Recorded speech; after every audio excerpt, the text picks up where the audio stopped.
कल्पना कीजिए कि एक फोन कॉल आती है, मोस्टली वीडियो कॉल, और फिर वो कहता है, फोन करने वाला व्यक्ति, कि हेलो, मैं भारत के प्रवर्तन निदेशालय का अधिकारी बोल रहा हूं और आपके खाते अकाउंट्स में मनी लॉन्ड्रिंग होने का पता चला है। या फिर वो ये कह देता है कि भाई, आपको मैंने कॉल किया है सीबीआई के दफ्तर से और आपके खिलाफ ये जांच चल रही है। या फिर मैं एक पुलिस ऑफिसर बोल रहा हूं और आपके खिलाफ एक शिकायत आई है जिसमें आपको अनेक प्रकार के जो है इलीगल एक्टिविटीज में पाया गया है। और फिर आप उससे भयभीत हो जाते हैं और इतना भयभीत हो जाते हैं कि उसका हर कहा मानने लगते हैं। और यह जो है आजकल नया फ्रॉड का तरीका निकाला गया है, जिसे क्या कहा जा रहा है, डिजिटल अरेस्ट कहा जा रहा है। तो यह क्या होता है, साइबर क्राइम की दुनिया में कैसे ये बहुत तेजी से फैल रहा है और इसको कैसे कंटेन किया जा सकता है, सरकार इस पर क्या कर रही है, इन्हीं सब चीजों पर हम लोग बात करने चल रहे हैं इस लेक्चर में, इस वीडियो में। तो देखिए, टॉपिक है डिजिटल अरेस्ट। अब डिजिटल अरेस्ट क्या है, क्या तकनीक अपनाते हैं लोग इस तरह का अपराधी का जो होता है अपराध करने के लिए, फिर कौन से तरीके अपनाता है, टेक्नोलॉजी क्या होती है, फिर उसके बाद उसकी प्रैक्टिस क्या रहती है, फिर क्या गवर्नमेंट कर पा रही है, और फिर किस तरह से इससे बचा जा सकता है। तो विजिलेंस से ही, सतर्कता से ही बचा जा सकता है। मुझे याद आता है एक कार्यक्रम सावधान, या फिर हम याद आता है बचपन में चौकीदारों द्वारा जो रात भर चौकीदारी करते थे, और जब आपका सोने का समय होता था, आप सोते रहते थे, तो वो घूम घूम के चौकीदारी करते थे और कहते थे जागते रहो। तो आपको सजग होना होगा, तभी इससे बचा जा सकता है। चलिए देखते हैं कि भाई ये डिजिटल अरेस्ट होता क्या है। तो वास्तव में डिजिटल अरेस्ट का मतलब हुआ कि कोई भी व्यक्ति जिसे किसी ऐसी तरीके से दबाव बना करके, भय उत्पन्न करके इतना भयभीत कर दिया जाए और उसे कहा जाए कि अब आप अपना फोन बंद कर देंगे, किसी को फोन नहीं करेंगे, किसी को बताएंगे नहीं, और आप अपने जो है घर में ही रहेंगे, या आप अपना काम भी कर सकते हैं, लेकिन वह आपको डिजिटली अरेस्ट करके रख दिया है। अर्थात आपकी सभी गतिविधियों को, उसने व्यक्तिगत जीवन की सारी गतिविधियों को रोक दिया। कैसे करते हैं ये लोग, चलिए देखते हैं। तो क्या होता है कि अब जो इसमें ठग हैं, फ्रॉड करने वाले लोग हैं, वो अपने आप को अधिकारी बताते हैं, किसी सरकारी संगठन का, किसी सरकारी एजेंसी का, या फिर लॉ एनफोर्समेंट डिपार्टमेंट का। कॉल करते हैं, ज्यादातर वो कॉल जो है आपकी वीडियो कॉल रहती है। और कमाल की बात यह है कि वो इतना माहिर होते हैं अपने काम में, इतना माहिर होते हैं कि सबको इतना डरा देते हैं कि लोग जो है वो क्या करते हैं, ये मान बैठते हैं कि शायद ये सच है, और यही उनके लिए सबसे बड़ा खतरा बन जाता है। वो लुट जाते हैं, करोड़ों करोड़ रुपए लोगों के लूट लिए गए हैं। ये बहुत खतरनाक और एक एस्टिमेट है, जो रिपोर्टिंग हुई है उसी के आधार पर एस्टिमेट बनता है। बहुत से लोग तो हो सकता है अपने साथ हुई इस फ्रॉड के बारे में किसी से कुछ कहा ही ना हो। लेकिन यहां एक बात मैं आप सबको बता दूं, दिमाग में रखिएगा, जब भी आपके पास ऐसी कोई कॉल आ रही है, इसका मतलब आपके साथ पहले ही साइबर क्राइम घट चुका है, आपके साथ खेल कर दिया है ठगों ने। क्यों कर दिया है, इसका कहने का तात्पर्य क्या है मेरा, तो ये आप समझिए। आपका इतना ज्यादा डिटेल कैसे आ गया उनके पास, आपके खातों की जानकारी की, आपका खाते में इतना पैसा है या ये खाता आपका जो है मुंबई में है तो एक खाता कहीं और है, कैसे पता चल गया? इसका मतलब आपके साथ साइबर क्राइम घट चुका था, एक बार पहले ही आपने उस पर ध्यान ही नहीं दिया। इसलिए सबसे जरूरी है, डिजिटल अरेस्ट से तो बचेंगे ही बचेंगे आप, जागरूकता आप में आ ही रही है, लेकिन सबसे पहले किसी भी छोटे मोटे अपराध जो ये आजकल डिजिटली हो रहे हैं, इनसे आपको बहुत सावधान रहना है। सबसे ज्यादा ये कहा जा रहा है कि किसी भी अननोन जो है फोन कॉल को अगर आप उठा भी लेते हैं तो उसके द्वारा दिए गए किसी भी मार्गदर्शन को, किसी भी डायरेक्शन को फॉलो ना करें, किसी भी लिंक पर क्लिक ना करें, कुछ ना करें। ठीक है, चलिए तो आगे देखते हैं हम लोग कि मेथड ऑफ टेक्नोलॉजी क्या है।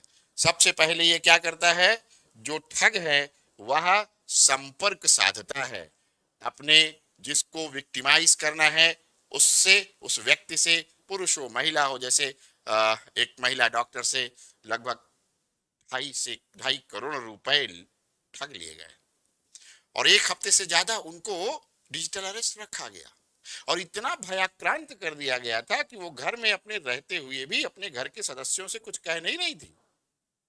कमाल है ना। तो ये क्या करते हैं, सबसे पहले जो है वो कांटेक्ट करते हैं और फिर उनके विक्टिमाइजेशन की प्रक्रिया शुरू होती है। अब वो क्या करेंगे, वो पूरा सेटअप बना करके रखे हैं। मोस्टली वो स्काइप पे कॉल कर रहे हैं, वीडियो कॉलिंग के थ्रू, और दिखाएंगे एक व्यक्ति पूरा यूनिफॉर्म में आएगा, पुलिस वाला बन करके आएगा, आईपीएस भी बन सकता है, डीएसपी भी बन सकता है, कुछ भी बना रहेगा, यूनिफॉर्म में रहेगा। फेक है, फेक ऑफिस का पूरा स्ट्रक्चर उनका तैयार दिखेगा आपको वीडियो पर, आपको लगेगा अच्छा ये रियल ऑफिस से फोन आया है, प्रॉपर यूनिफॉर्म पहना हुआ है।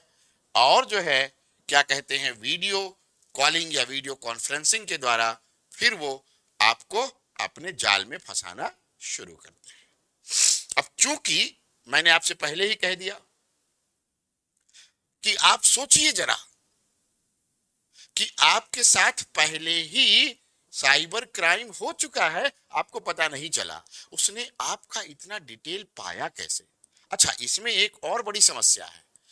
आजकल जो हम लोग अपनी तमाम सारी जानकारियां शेयर करते रहते हैं सोशल मीडिया पर, फेसबुक, ट्विटर, जहां तहां, यह भी एक जानकारी इकट्ठा करने का बड़ा स्रोत बन गया है।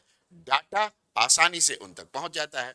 दूसरा, आपको यह भी पता है कि डाटा बेचने का एक बहुत बड़ा बिजनेस है, तो वो लोग क्या करते हैं, शेल कंपनी बना करके डाटा भी खरीदते होंगे। दूसरी तरफ वो इतने ज्यादा जो है डार्क नेटवर्क पर एक्सपर्ट है, यानी कि इतने बड़े वाले हैकर होते हैं वो लोग कि उनकी हैकिंग जो है समझ ही नहीं आती, वो आपका सब कुछ हैक करके लेके चले गए। मेरा भी एक बार फेसबुक अकाउंट हैक कर लिया, हैक हो गया और जाने क्या क्या उसमें करने लग गए। मैंने फेसबुक अकाउंट ही डीएक्टिवेट किया, डिलीट किया, क्या क्या किया, फिर जाकर के चीजें ठीक हुई। लेकिन यह है गनीमत की फेसबुक अकाउंट तक ही रहा, बाकी मैं किसी भी उस पर तो क्लिक करता ही नहीं हूं साहब। चलिए, अच्छा, अब ये बड़े व्यस्त लोगों को भी ज्यादातर टारगेट बनाते हैं। अब डॉक्टर हैं, बड़े बड़े एमएनसीज में काम करने वाले लोग हैं, वो इतने बिजी हैं कि उनको पता ही नहीं चलता। ये मतलब अननोइंगली कह देते हैं या देख लेते हैं उसको या क्लिक कर देते हैं। कई बार आप बड़े पद पर हैं, बड़ी बड़ी एमएनसीज में काम कर रहे हैं, बड़े डॉक्टर हैं, आपकी व्यस्तता इतनी है, ठीक है, और 20 जगह से आपके पास कुछ पोस्ट से आ रहा है, कुछ कुछ आ रहा है, तो एक पोस्ट वाला भी फ्रॉड चलाया हुआ है इन लोगों ने कि आपका एक कोरियर आया हुआ है, दिस आया हुआ है, दैट आया हुआ, बहुत सारी चीजें ये लोग कर रहे हैं।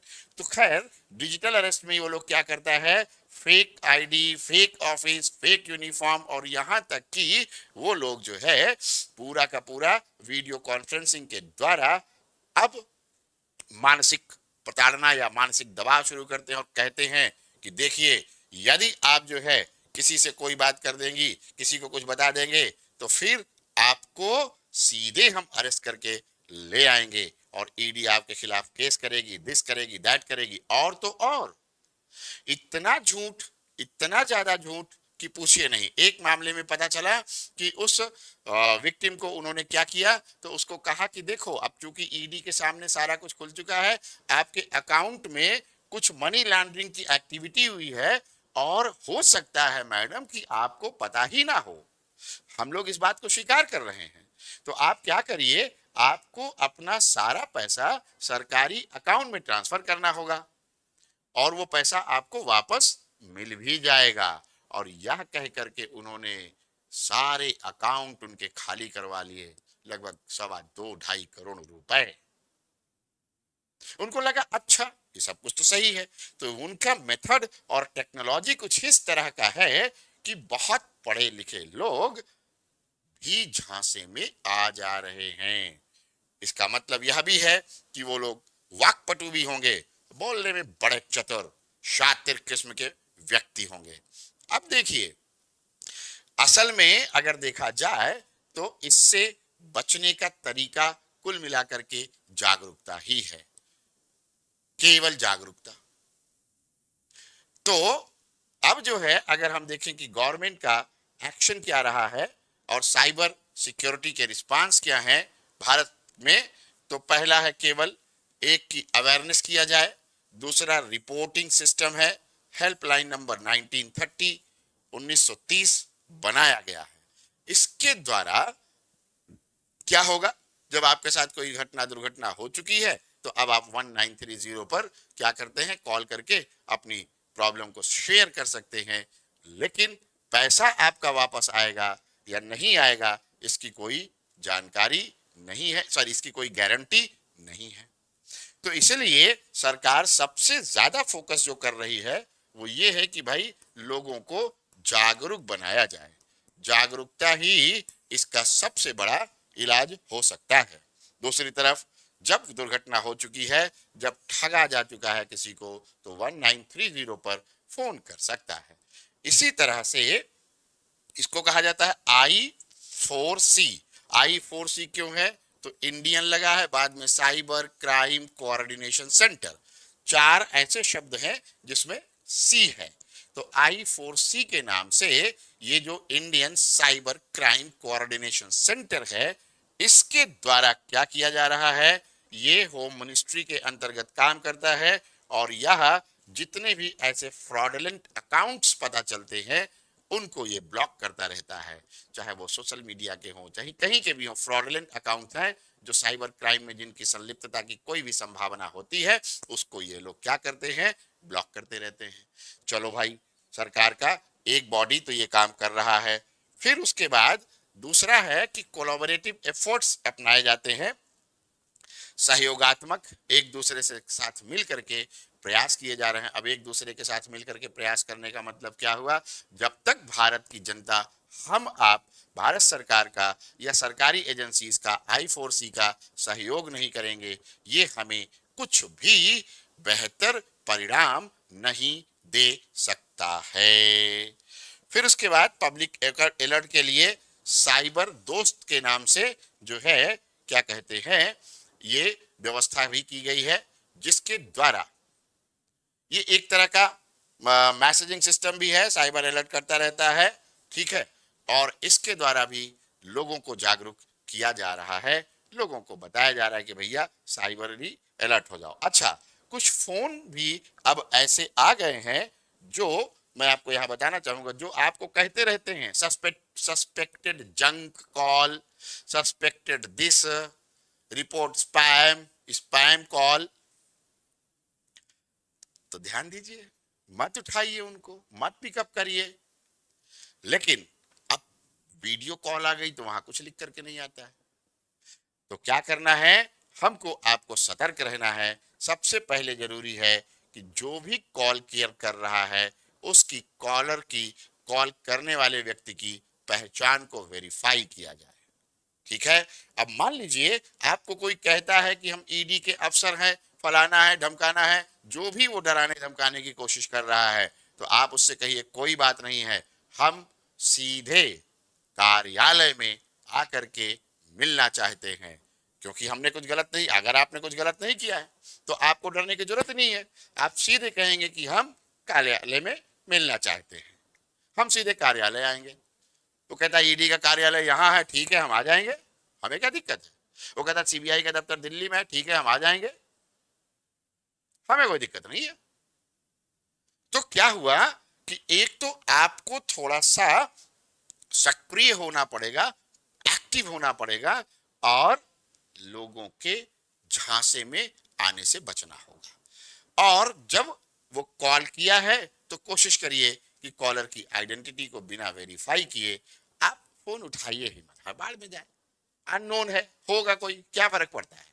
ठीक, अच्छा अब मान लीजिए आप ऐसे लोगों का फोन उठा लिए, आपको उसने कह दिया, सब कुछ कर दिया, पेमेंट नहीं करना है किसी भी कीमत पर, पैसा नहीं देना है किसी भी कीमत पर,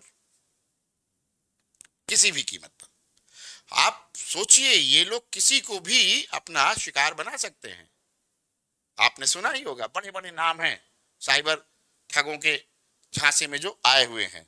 फिर पहला और सबसे जरूरी चीज है, क्योंकि इन सब का एक ही उद्देश्य है, आपसे पैसा ठगना, तो मित्रों याद रखिए पैसा तो नहीं देना है, चाहे जो हो जाए, फंड ट्रांसफर नहीं करना है, और लिंक वगैरह पर तो कोई क्लिक करना ही नहीं है।